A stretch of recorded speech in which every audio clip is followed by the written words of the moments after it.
Naalala niya ang tingin ni Mo Gang-an kaninang umaga, ang tingin na kalmado na parang patay na tubig.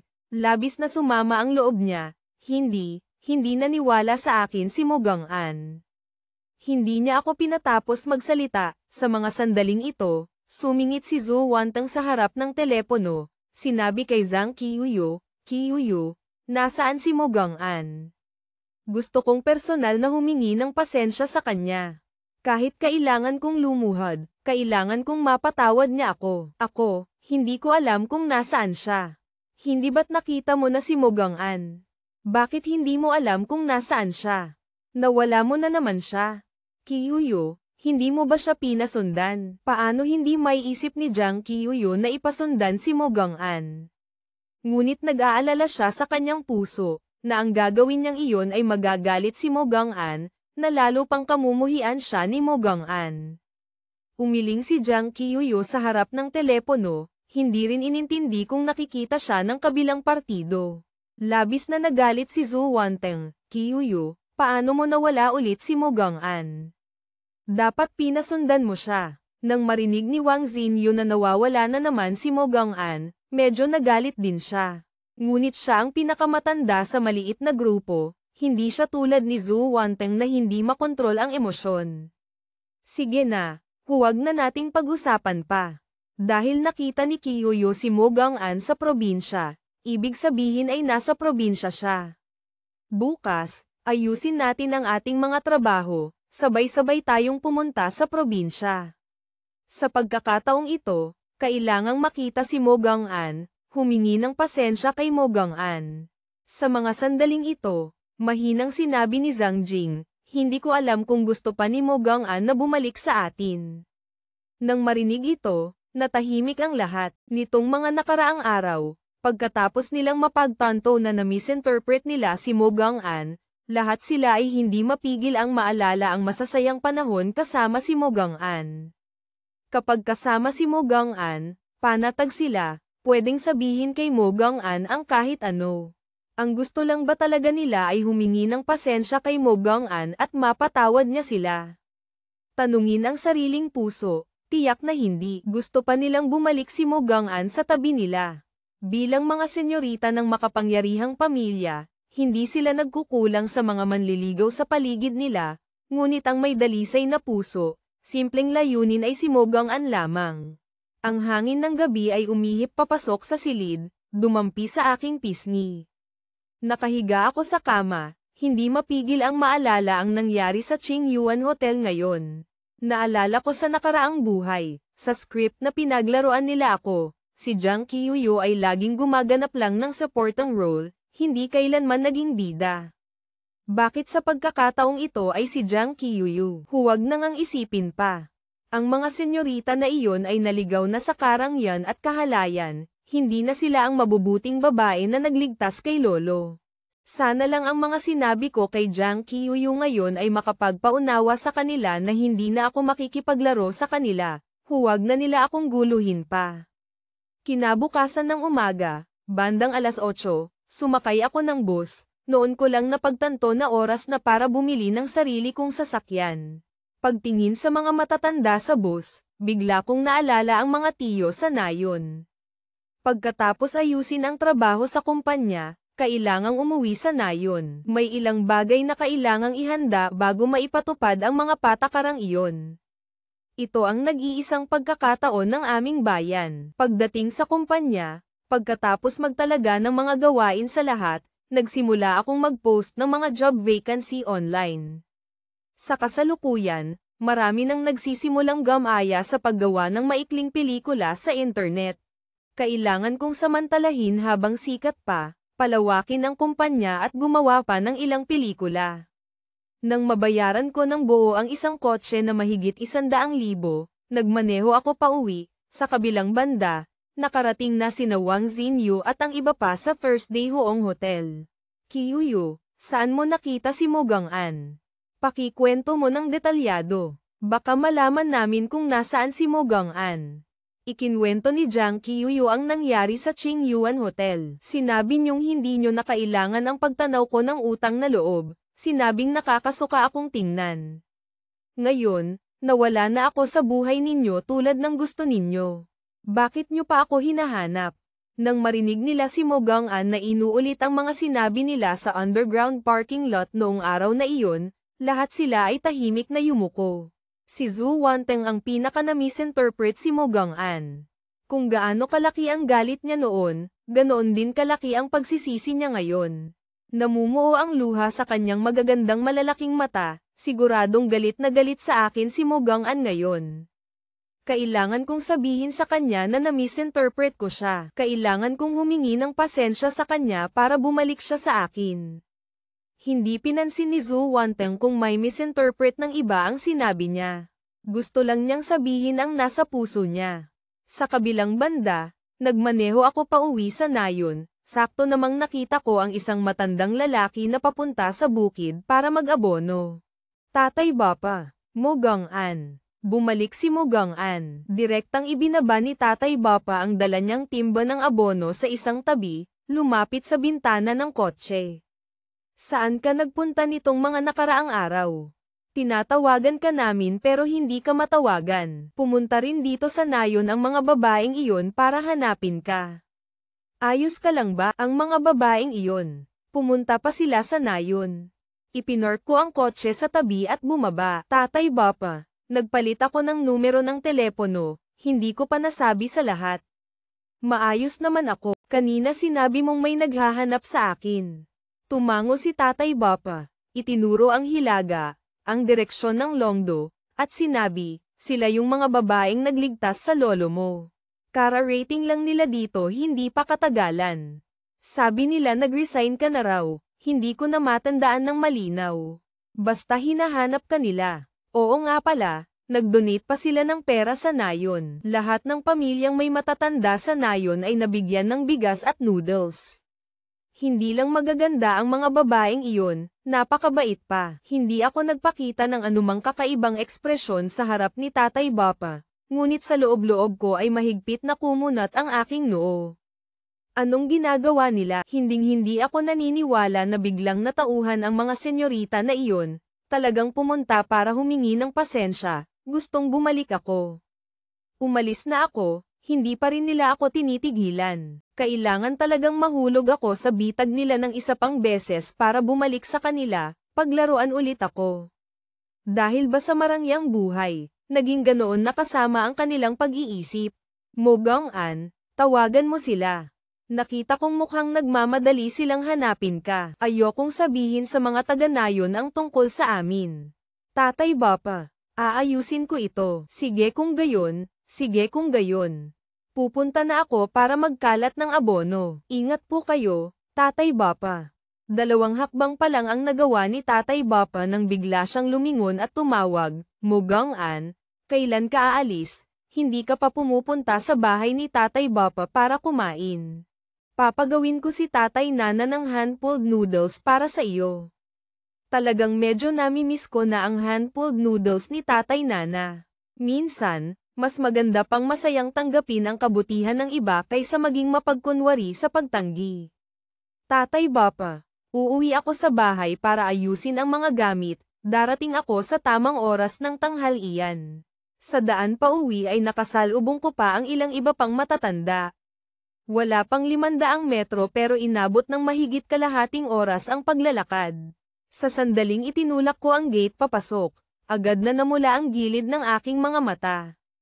Ang matandang lalaki na may mabait na ngiti sa mukha at sigarilyo sa kamay ay wala na. Lolo, nakauwi na ako. Inilagay ko ang susi ng kotse sa batong mesa at nagsimulang magbunot ng damo sa bakuran. Pagkatapos magbunot ng damo, sumalok ako ng kaunting tubig mula sa balon, naghugas ng kamay at mukha. Nang itulak ko ang pinto ng pangunahing bahay, ang larawan ni Lolo ay nakalagay sa mesa. Sa isang iglap, hindi mabilang na alaala ang bumalik.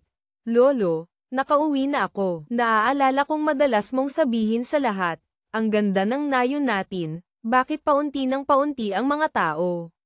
Naaalala kong madalas kang mag-alala kung mawawala ba ang nayon na ito na nagmula pa sa panahon ni Emperor Hongwu. Lolo, huwag kang mag-alala. Siguradong tutulungan kitang mapanatili ang nayon na ito. Tutulungan ko ang mga tiyo na tumulong sa atin noon kasama ang mga tiyo at tiya na magkaroon ng mas magandang buhay. Biglang may isang Maya na lumipad papasok sa bahay, dumapo sa mesa, hindi man lang natakot sa tao, tumingin sa akin at tumango. Nang makita ang eksenang ito, hindi ko na napigilan ang aking mga luha, tumulo ito sa aking pisngi. Naaalala ko noong buhay pa si Lolo, madalas siyang magpakain ng mga Maya. Bumalik ka ba, Lolo? Parang narinig ng Maya ang sinabi ko, hamyuni ito ng 2 beses at pagkatapos ay pumagaspas ng pakpak at lumipad palayo. Sa mga sandaling ito, may tumawag mula sa bakuran, Mogang-an. Mogang-an Pinapapunta ka ni Tatay Bapa sa bahay para kumain. Malapit ng mag-alas 11, bakit hindi ka pa pumupunta? Ginawa ko na ang noodles para sa iyo, huwag kang kumain sa bahay ng iba ha. Masayang ngumiti ako, ay nalalayan si Tatay Nana na hindi maayos ang paa, naglakad papunta sa bahay nila. Mogang-an, umupo ka muna at uminom ng tubig. Pupunta ako para gumawa ng noodles. Tiningnan ko ang pamilyar na bakuran ng bahay ni Tatay Nana. Naalala ko rin ang eksena ng paglalaro dito noong bata pa ako. Tatay Nana, nasaan na po si Kuya Gang ngayon? Si Kuya Gang ay anak ni Tatay Nana, mas matanda sa akin ng 7 taon. Noong bata pa kami at naglalaro, may ilang bata sa nayon na tinatawag akong bastardo. Laging pinoprotektahan ako ni Kuya Gang at nakikipag-away sa kanila. Si Kuya Gang mo ba kamo? Pumunta na siya sa minahan ng karbon. Sa minahan ng karbon. Bakit pumunta si Kuya Gang sa minahan ng karbon? Maaaring isipin ng ilan na malaki ang kita sa pagmimina ng karbon. Ngunit sa mundo ng mga taga-probinsya, kapag wala ng ibang mapupuntahan sakalang pupunta sa minahan ng karbon. Ang pagpunta sa minahan ng karbon ay nangangahulugang pagbebenta ng buhay. Nang marinig ito, namula ang mga mata ni Tatay Nana, galit na nagmura, ang walang kwentang yun. Nagtatrabaho sa labas, sumama sa iba sa online gambling, umutang ng mahigit 600,000. Hindi na makakapagmina si Tatay Bapa, siya lang ang kailangang pumunta. Pagkatapos marinig, labis na sumama ang loob ko. Una, nagalit ako kay Kuya Gang dahil walang kwenta. Pangalawa, nagalit ako sa online gambling na nakakasira ng tao. Kawawa sina Tatay Bapa at Tatay Nana, sa kanilang katandaan ay kailangan pa nilang mag-alala para kay Kuya Gang. Ang pagbibigay ng pera ng direkta ay tiyak na hindi tatanggapin ni Tatay Nana. Kailangan pa ring mag-isip ng ibang paraan para tulungan si Kuya Gang. Pagkatapos kumain, pumunta ako sa bahay ng pinuno ng nayon. Dahil ang pangunahing layunin ko sa pag-uwi sa pagkakataong ito ay maghanda para sa pag-unlad ng nayon sa hinaharap. Sinabi ko ng maikli sa pinuno ng nayon ang tungkol sa hiling na magtayo ng isang malaking dam para sa nayon. Kinagat ng pinuno ng nayon ang sigarilyo, sumandal sa bintana, nag-isip sandali, Mogang-an, nag-aral ka sa kolehiyo, may malawak kang pananaw. Ang pagtatayo mo ng dam ay siguradong makakabuti sa ating nayon. Hindi ko lang alam kung aaprobahan ng nakatataas. Magpapasa ako ng aplikasyon para tingnan ang sitwasyon. Kung gayon, salamat po, pinuno ng nayon. Pinuno ng nayon, may numero po ba kayo ni Kuya Gang? Bakit? May kaunti akong kailangan sa kanya. Alam ng pinuno ng nayon ang tungkol kay Chinjian Gang, ngunit hindi niya alam kung alam ko. Mogang-an, kung hahanapin ka ni Gang para humiram ng pera o ano, huwag mo siyang pahiramin ha. Pinuno ng nayon, alam ko na po. Pagkatapos makuha ang numero ng telepono ni Chinjian Gang, umalis na ako. Noong hapon na iyon, nagmaneho ako pabalik sa probinsya.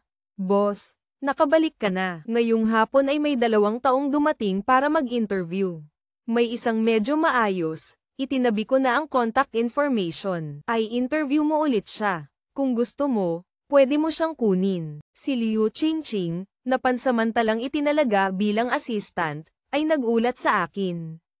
Pagkatapos marinig, tumango ako, kung gayon, tawagan mo sila at papuntahin bukas, ako ang mag-i-interview. Sa kabilang banda naman, Sina Wang Xinyu at ang ilang iba pa na gustong hanapin si Mo Gang'an sa probinsya ay pakiramdam na parang naghahanap ng karayom sa dayami. Sa mga sandaling ito ay hindi rin alam kung saan magsisimulang maghanap.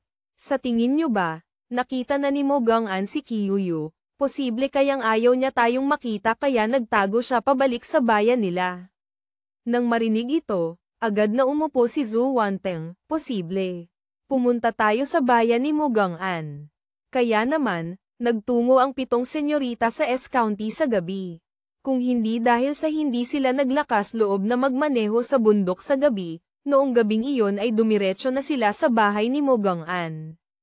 Kinabukasan ng umaga, pagkaliwanag pa lang, nagmaneho na ang 7 senyorita papunta sa bahay ni Mo Gang'an. Si Tatay Bapa na nag-aabono sa bukid ay nakakita kina Wang Xinyu at sa lahat na may kaunting pagdududa. Kahapon lang umuwi si Xiaomu, bakit sila dumating ngayon? Nang makita ni Wang Xinyu si Tatay Bapa, huminto siya ng kotse. Lolo, gusto ko lang pong itanong sa inyo, bumalik po ba si Mo Gang'an? Tumango si Tatay Bapa, bumalik siya, ngunit umalis na naman. Sinabi ko kay Xiaomu na hinahanap niyo siya. Sabi niya aayusin niya raw. Hindi ba siya tumawag sa inyo? Nagkatinginan ang lahat ay dismayadong umiling. Paano naman tatawag si Mo Gang'an sa kanila? Sinabi niyang aayusin niya, marahil ay hindi na siya makikipag-ugnayan sa kanila. Nakita ni Tatay Bapa na hindi masaya sina Wang Xinyu at ang iba pa, kaya nagtatakang nagtanong, hindi niyo pa rin ba nakukontak si Mo Gang'an? May bago akong numero niya. Ibibigay ko sa inyo. Pilit na ngumiti si Wang Xinyu. Lolo, mayroon na po kami. Ngunit alam niyo po ba kung saan pumunta si Mo Gang'an ngayon? Kahapon kumain si Mo Gang'an sa bahay namin. Narinig kong sinabi niyang nagtatrabaho siya sa probinsya. Siguro bumalik na siya sa probinsya. Lolo, salamat po. Pagkatapos nilang makatanggap ng tiyak na balita tungkol kay Mo Gang'an, gumanda na ang kanilang kalooban. Bagamat malaki ang probinsya, basta't nasa probinsya si Mo Gang'an, tiyak na mahahanap nila siya. Sa kabilang banda, tinawagan ko si Kuya Gang. Tumunog ang telepono ng mahigit 30 segundo bago kumonekta. Sino to? Narinig sa telepono ang pagod at puno ng pag-iingat na boses. Marahil ay inakala ni Qin Jian Gang na maniningil ng utang. Kuya Gang, ako to, si Mo Gang'an. Mo Gang'an. Naging mas masigla ang boses ni Qin Jian Gang sa telepono. Mo Gang'an, maayos ka lang ba dyan sa Longdo? Dati sinabi mong nagtatrabaho ka sa kumpanya ng mga babaeng nagligtas kay lolo natin. Ako, abala pa rin ako, hindi kita natawagan. Maayos pa rin ba ang lahat? Dati, dati niya ay dapat 4 hanggang 5 taon na ang nakalipas. Maayos naman lahat. Ngunit hindi na ako nagtatrabaho sa kumpanya nila. Umuwi na ako, plano kong gumawa ng isang bagay para sa nayon. Kuya Gang, bumalik ka para tulungan ako. Natahimik ng matagal ang kabilang linya. Ako, Mo Gang'an, hindi ako makakabalik. Sa pagkakataong ito, hindi kita matutulungan. Nagsisisi si Qin Jian Gang dahil naloko siya sa online gambling. Minsan kapag pinapahinga ng minahan ay pwede siyang umuwi, ngunit wala na siyang mukhang may haharap. Kuya Gang, umuwi ako sa bayan at kumain sa bahay niyo. Ikinwento sa akin ni Tatay Nana ang tungkol sa iyo. Dati pinoprotektahan ako ni Kuya Gang, ngayon pwede ko nang tulungan si Kuya Gang. Sa mga sandaling ito, narinig mula sa kabilang linya ang mga hikbi. Mo Gang'an, huwag mo na akong alalahanin. Mabuhay ka ng maayos. Ang kasalanang ginawa ko, ako ang magbabayad. Mo Gang'an, hindi lang kita gustong tulungan, kailangan ko rin ng tulong mo. Dahil sa pagbabayad ng utang kaya ka pumunta sa minahan ng karbon, sina Tatay Bapa at Tatay Nana sa bahay, paano sila hindi mag-aalala para sa iyo? Kuya Gang, bumalik ka na. Tulungan mo ako at hayaan mo rin akong tulungan ka. Matagal kaming nag-usap ni Qin Jian Gang sa telepono, sa wakas ay napapayag ko rin siya. Ngunit gusto niyang hintayin munang makuha ang sahod bago umuwi, dagdag pa ang oras ng biyahe na mga 3 hanggang 5 araw. Maaga kinabukasan, pagdating ko pa lang sa kumpanya, Biglang nag-vibrate ang telepono, pakiramdam ko ay magandang balita. Pinuno ng nayon. Mogang-an, magandang balita. Napakagandang balita. Naaprubahan na ng bayan. Pwede na tayong magsimula. Hindi pa kailanman naging ganito kabilis ang bayan. Siguradong naaalala ng bayan ang ating nayon. Hindi ko rin inaasahan na ganito kabilis. Dapat malaman na ang mga pamamaraang iyon ay napakabagal gawin. Tamad na rin akong mag-isip pa, basta't naaprubahan ayos na. Ang pagtatayo ng dam para gawing imbakan ng tubig, bagamat hindi masyadong malaking dam ngunit kailangan pa rin ng mga propesyonal. Nang mag-post ako ng job vacancy, nag-recruit ng mga taong may karanasan sa disenyo, pagtatayo ng dam at imbakan ng tubig. Sa kabilang banda, sina Wang Xinyu at ang iba pa, na gustong hanapin si Mogang-an sa probinsya, ay pakiramdam na parang naghahanap ng karayom sa dayami. Sa mga sandaling ito ay hindi rin alam kung saan magsisimulang maghanap. Sa tingin nyo ba, nakita na ni Mogang-an si Kyuyu, posible kayang ayaw niya tayong makita kaya nagtago siya pabalik sa bayan nila. Nang marinig ito, agad na umupo si Zhu Wanteng, posible. Pumunta tayo sa bayan ni Mogang-an. Kaya naman, nagtungo ang 7 senyorita sa S-County sa gabi. Kung hindi dahil sa hindi sila naglakas loob na magmaneho sa bundok sa gabi, noong gabing iyon ay dumiretso na sila sa bahay ni Mogang-an. Kinabukasan ng umaga, pagkaliwanag pa lang, nagmaneho na ang 7 senyorita papunta sa bahay ni Mogang-an. Si Tatay Bapa na nag-aabono sa bukid ay nakakita kina Wang Xinyu at sa lahat na may kaunting pagdududa.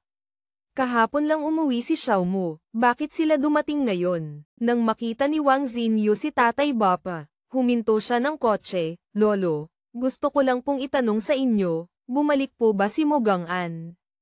Tumango si Tatay Bapa, bumalik siya, ngunit umalis na naman.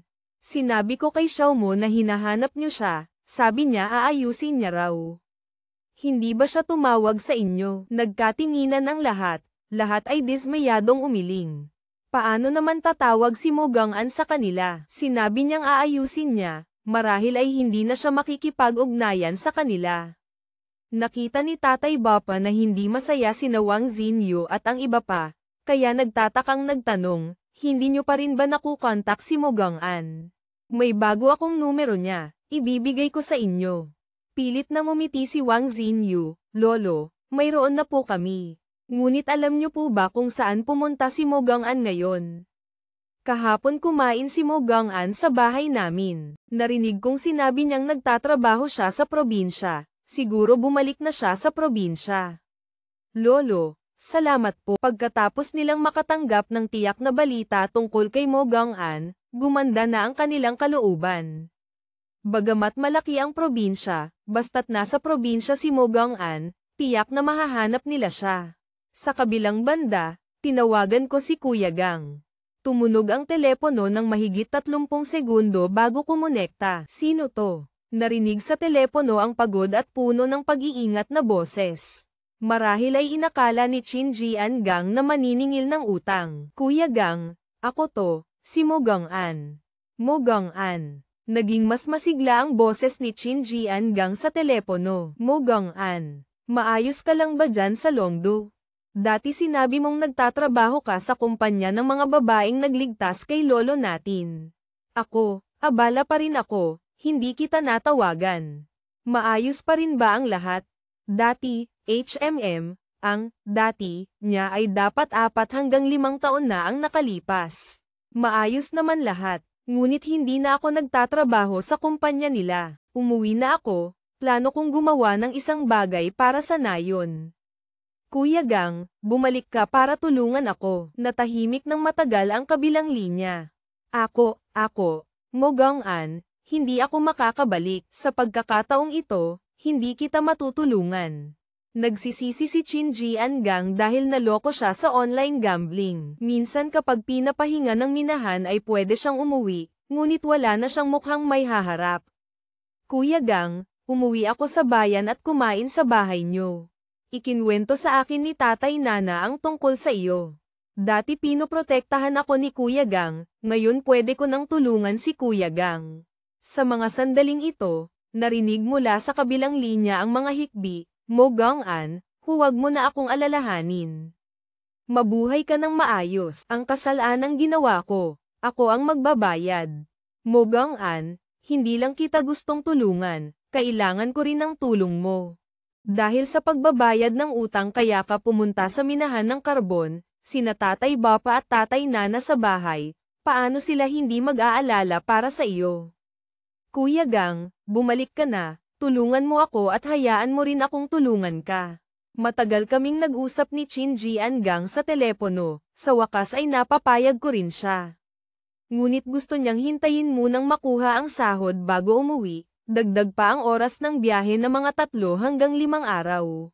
Maaga kinabukasan, pagdating ko pa lang sa kumpanya, biglang nag-vibrate ang telepono, pakiramdam ko ay magandang balita. Pinuno ng nayon, Mo Gang-an, magandang balita. Napakagandang balita, naaprubahan na ng bayan. Pwede na tayong magsimula, hindi pa kailanman naging ganito kabilis ang bayan. Siguradong naaalala ng bayan ang ating nayon, hindi ko rin inaasahan na ganito kabilis. Dapat malaman na ang mga pamamaraang iyon ay napakabagal gawin. Tamad na rin akong mag-isip pa, basta't naaprubahan ayos na. Ang pagtatayo ng dam para gawing imbakan ng tubig, bagamat hindi masyadong malaking dam ngunit kailangan pa rin ng mga profesional. Nang mag-post ako ng job vacancy, nag-recruit ng mga taong may karanasan sa disenyo, pagtatayo ng dam at imbakan ng tubig. Sa kabilang banda, sina Wang Xinyu at ang iba pa, sila ay nanonood ng surveillance camera sa paligid ng Qingyuan Hotel. Si Zhu Wanteng, para mahanap si Mo Gang-an, ay gumamit ng pera para makuha ang surveillance camera ng mga tindahan sa tabi ng kalsada, para lang makita kung saan siya nanggaling. Patuloy na sinusubaybayan sa pamamagitan ng surveillance camera, sa huli ay nawala pa rin ang bakas sa interseksyon. Medyo nagsisisi rin si Jiang Qiuyu dahil hindi niya ipinasundan si Mo Gang-an. Ngayong nawala na ang bakas ni Mo Gang-an, nakaramdam siya ng kaunting pagsisisi. Ipinaalam ko na sa lahat ng sangay ng ating grupo na suriin ang lahat ng surveillance camera, subaybayan ang camera 24/7. Ang iba pa ay nagpadala rin ng abiso sa mga sangay ng kanilang pamilya, patuloy na sinusuri ang mga camera. Kapag natuklasan si Mo Gang-an, kailangang i-report agad. Ito ang nagpaisip sa mga sangay ng 7 pamilya na baka may malaking krimen na nagawa si Mo Gang-an.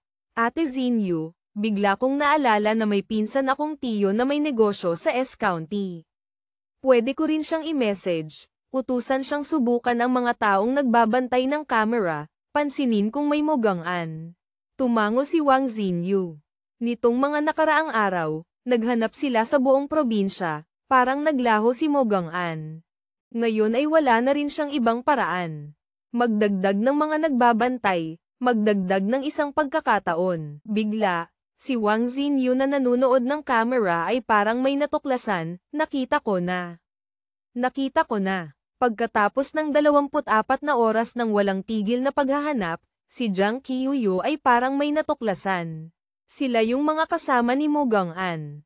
Habang tumatagal ang panonood ay lalong nagiging pamilyar sa kanya. Kaya naman, sinubukan niyang alalahanin, hanggang sa ipakita ni Xiao Hui ang kanyang natatanging tabanjing ngiti, bigla niyang naalala ang interesanteng maikling pelikulang iyon. Iyon ngang maikling pelikula. Pagkasabi nito, mabilis na binuksan ni Jiang Qiuyu ang telepono, hinanap sa history ng panonood. Sila nga, nang marinig ito, lumapit sina Wang Xinyu at ang iba pa. Ang mga aktor sa bagong maikling video na ito ay ang mga kasama ni Mo Gang-an. Hindi kaya si Mo Gang-an ang gumawa ng maikling pelikulang ito? Kung gayon, kapag nahanap natin ang kumpanyang naglabas ng maikling pelikulang ito at ang address, hindi ba't mahahanap na natin si Mo Gang-an? Agad na nagkaroon ng dagdag na sigla si Zhu Wanteng, ipapaimbestiga ko agad sa mga tao. Wala pang isang oras, nakuha na nila ang impormasyon ng kumpanya ni Mo Gang-an, ang nagparehistro, ang address, ang bilang ng mga empleyado. Malinaw ang impormasyon sa papel, talagang si Mo Gang-an. Ang maikling pelikulang iyon ay talagang ginawa ni Mo Gang-an. Matagal ko nang napanood ang maikling pelikulang ito. Hindi ko inaasahan na si Mo Gang-an pala ang gumawa. Sa hindi inaasahan, ang kapalaran namin ay magkakaugnay pa rin. Si Zhu Wanteng ay laging sabik na makita si Mo Gang-an. Ate Xinyu, hanapin na natin si Mo Gang-an. Tumango si Wang Xinyu, napakakalmado sa labas ngunit sa totoo lang ay labis na kinakabahan sa loob.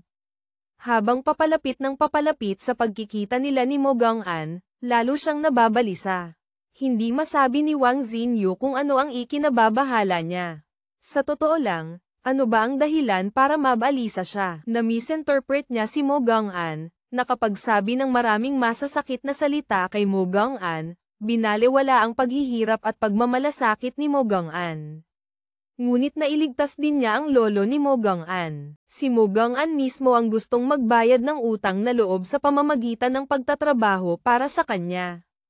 Kahit na talagang may kasalanan siya, humingi ng pasensya ng taos-puso, kung talagang hindi pwede, magbayad ng kaunting pera, hindi ba't ayos na? Kaya naman, hindi nagdala ng assistant ang 7 senyorita kundi sila mismo ang nagmaneho, sinundan ang direksyon papunta sa gusali kung nasaan ang kumpanya ni Mo Gang-an. Dito na, 12th floor, room 502. Hindi na hinintay ni Zhu Wanteng ang iba pang bumaba. Hindi rin isinara ang pinto ng kotse, tumakbo na siya papasok sa gusali. Xinyu, bilis. Pababa na ang elevator. Pumasok na si Zhu Wanteng sa gusali, pinigil ang elevator, kumaway kina Wang Xinyu at sa lahat. Nang makita ito, mabilis ding pumasok sa elevator sina Wang Xinyu at ang iba pa. Pagkatapos magsara ang elevator, mukhang naiinip si Zhu Wanteng. Malapit na niyang makita si Mo Gang-an. Kapag nakita niya ako, siguradong pakikinggan niya ako, tatanggapin ang paumanhin ko. Baka bumalik pa siya sa akin. Bigla siyang lumingon at tiningnan sina Wang Xinyu at ang iba pa, ngumuso ng may kayabangan, kung pagbibigyan ako ni Mo Gang-an, tatanggapin ang paumanhin natin at babalik sa atin, huwag niyong agawin si Mo Gang-an sa akin ha. Kailangan niyang manatili muna sa kumpanya ko ng 1 taon bago pumunta sa inyo.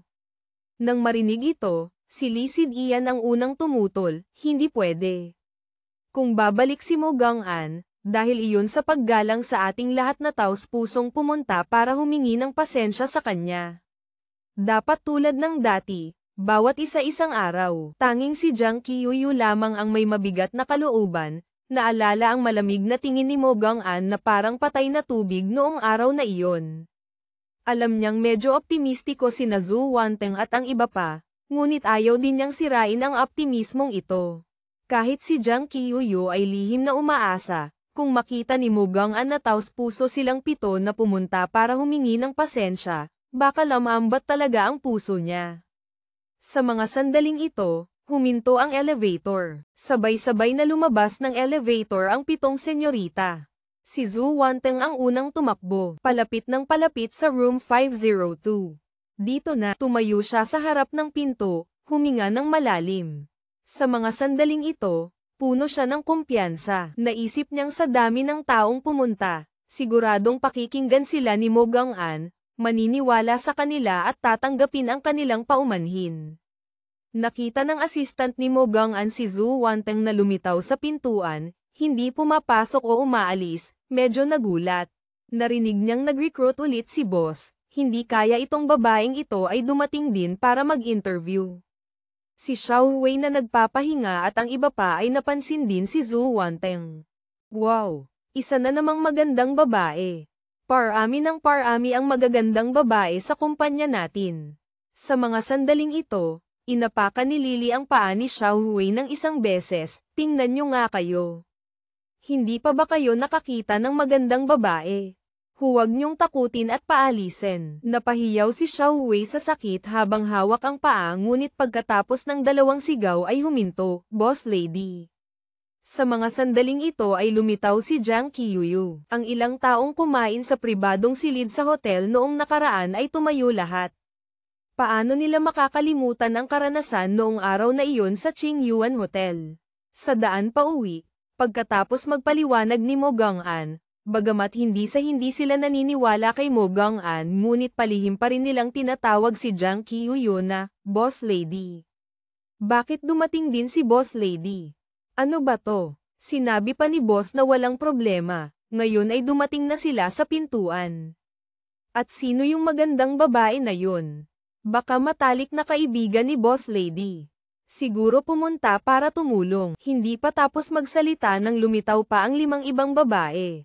Diyos ko, anong nangyayari dito? Lahat ba sila ay matatalik na kaibigan ni Boss Lady? Ito ba ang 7 diwata na bumaba mula sa langit? Bilisan mo, tawagan mo si Boss. May malaking nangyari. Sa mga sandaling ito, ako ay tumatawag sa telepono sa loob ng opisina. Kuya Gang, mamayang gabi tayo magkita. Kakababa ko lang ng tawag nang may kumatok sa pinto. Nakitang itinuturo ng assistant ang pinto sa pamamagitan ng salamin. Nang makita ito, lumingon ako para tingnan, hindi ko napigil ang manlaki ang mga mata. Ano to? Lahat sila dumating. Ano ba talaga ang gustong gawin ng 7 senyorita na ito? Hindi titigil hanggat hindi gumagawa ng malaking eksena. Itinago ko ang telepono, kumunat ang noo at lumabas ng opisina. Si Zhu Wanteng na nasa pintuan, pagkakita pa lang sa akin ay sumugod agad, Mo Gang-an. Wala siyang pakialam kung gaano karaming tao, direktang tumalon siya sa akin. Nang makita ang eksenang ito, lahat ng tao sa silid ay nanlaki ang mga mata sa pagkabigla. Ano ba to? Bakit hindi si Boss Lady Jang Kyuyo ang tumakbo para yakapin si Boss kundi ibang babae? Bumaba ka. Bilang reflex, sinalo ko si Zhu Wanteng ngunit mabilis akong nakabawi. Ayokong bumaba. Mo Gang-an, dati namumula ka pa. Bakit hindi ka na namumula ngayon? Bakit ganyan ang tingin mo sa akin? Galit ka pa rin ba sa akin? Na-misinterpret kita. Humihingi ako ng pasensya sa iyo. Kung galit ka pa rin, ako, lalaban ko ang medyas mo, pwede ba? Napanganga sina Xiao Hui at ang lahat. Ano ba talaga ang nangyayari? Bakit parang ang magandang babaeng tumalon sa kondangan ni Boss ang tunay na Boss Lady? Kung gayon, sino yung isang Boss Lady? Mo Gang-an, alalayan mo ako sandali. Hindi ko na kaya. Nakayakap pa rin si Zhu Wanteng sa akin at naglalambing. Ngunit wala pa rin akong ekspresyon. Malamig na sinabi, bumaba. Lahat ng tao sa kumpanya ay napanganga habang pinapanood ang eksenang ito.